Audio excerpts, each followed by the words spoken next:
Careful, careful. Okay. All right. Today's a great day. We're here to celebrate the University of Illinois' new Center for Wounded Veterans.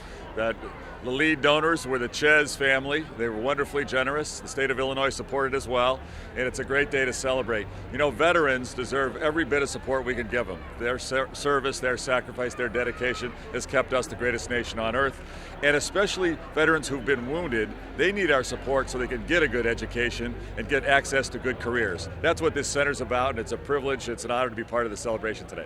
Governor, what conversations have you had with President Killeen about the budget, in particular after the letter that was sent by him and the other university presidents about how they're basically on the cliff of not being able to operate? Yes, well, the President Killeen and I have had a number of conversations about both the budget as well as other issues for the university. I am a strong advocate for the University of Illinois. It's one of the greatest institutions in the world. I am committed personally to supporting the university every way I can. I have made it clear to the President that I am very unhappy that we do not have yet a budget. It's outrageous. There's no reason for this to be dragged on so long. We're working hard to make sure we get a budget, and I'm working with the President to help him get efficiencies and economies inside the administration so we can save money wherever possible, but also to find ways to increase the state support for the university and as well as the other universities around the state. So we're working hard. The big thing is we've got to get a budget. And the critical thing, and I say this every day, and I hope you'll spread the word here in Champaign-Urbana and all over Champaign County, we need to take action now. This budget fight has dragged on too long, and the legislature needs to make a choice. They have a fundamental choice to make. Will they work with us and get some reforms so we can grow our economy and bring more responsible government by taking on the special interests in government, getting term limits and redistricting reform so we can have honest elections? Or if they don't want that, they should go ahead and use their supermajority, pass a tax increase to fund the high spending level that they are authorized. They've authorized spending $5 billion more than our current revenue can support, and they have a constitutional duty to pass a balanced budget, and only they can pass a budget. It's supposed to be constitutionally required to be balanced.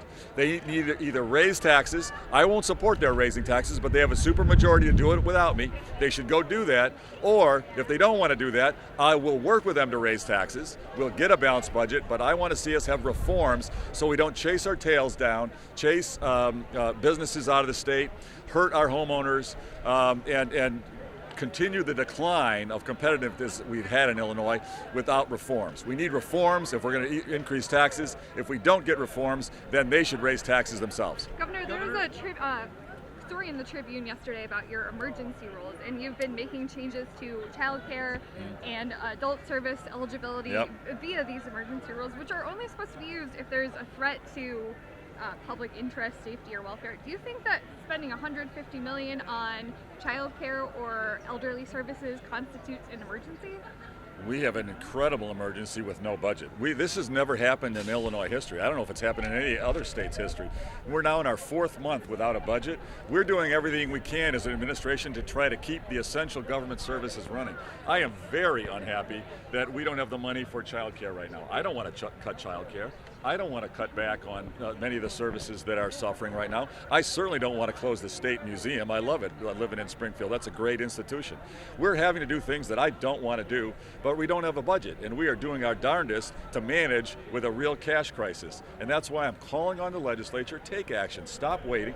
They're not even meeting right now. They are on business as usual. We're in a crisis. Let's decide this now. Let's either pass some reforms. They're common sense. They're very politically popular. Term limits are popular. Redistricting reform is popular. A real long-term property tax freeze is popular. Let's do those things. Or if they don't want to do them, okay, but then they should pass a balanced budget, not one that has a $5 billion hole. So why haven't you? Yes. In terms of mental health, have there been any changes in terms of the cuts of what happened to that and for social services as well? Well, again, I am very unhappy that mental health services are at risk. Many other support services for our most vulnerable are at risk. I don't want to have that happen. I am fighting every way I can to preserve what services we can while we have no money and no budget. And as soon as we need a budget done so we can support the most vulnerable, and I'm pushing very hard for that. So why haven't you called a meeting of yourself and leaders in the last? I am meeting I've met very recently with the leaders. We've had ongoing dialogue. What I've learned, and I know you in the media ask questions about it all the time. What I've learned is talking about what our meetings and talking about what's discussed or who met with whom when ends up being counterproductive. So I apologize. I don't talk about it much. I'm not going to say much about it now. Conversations have been ongoing. I'm encouraging them very strongly, and they're encouraging both between myself and leaders, myself and members of the General Assembly, as well as members who are Republicans and Democrats are meeting regularly in the legislature talking about the issues. We're trying to move this forward. Governor, Treasurer Frerick sent out a letter yesterday saying the state will have to withdraw its investments. That's pretty serious based on where we're at. As a businessman, you appreciate investments. Yes. What do you say to the letter? Is he right? I believe he's correct. That's just one of many examples that we are having to take drastic action that we don't want to have to take. That's terrible for us to have to dip into principle in our investments. I don't want that. We don't have a budget. We're not honoring our commitments, and we've got to do what we've got to do. Is that likely to happen, Governor? Do you take that seriously? Let me be clear. I take all this extremely seriously, and we are working 24/7. I am not happy, but we've got to get structural reform so we don't just keep chasing our tails down. If we don't get reforms, the business community loses confidence and continues to leave at the pace they are. We'll never solve our problems. We'll never properly fund our schools or our social services. We need to show employers that we actually can get our house in order and not only raise taxes. We raise taxes, increase spending, raise taxes, increase spending like we've been doing for decades. The confidence won't be there. We need to show structural reform so we can restore confidence. So if or when that we get a budget, will you commit then to, you say you're upset about the State Museum closing, you say you're upset about childcare eligibility and not paying childcare, will you then commit to reopening the State Museum or walk back your emergency rules? Well, again, I'm not going to hold a discussion about detail in the media right now. I will say I am a fan of the museum and I want it open.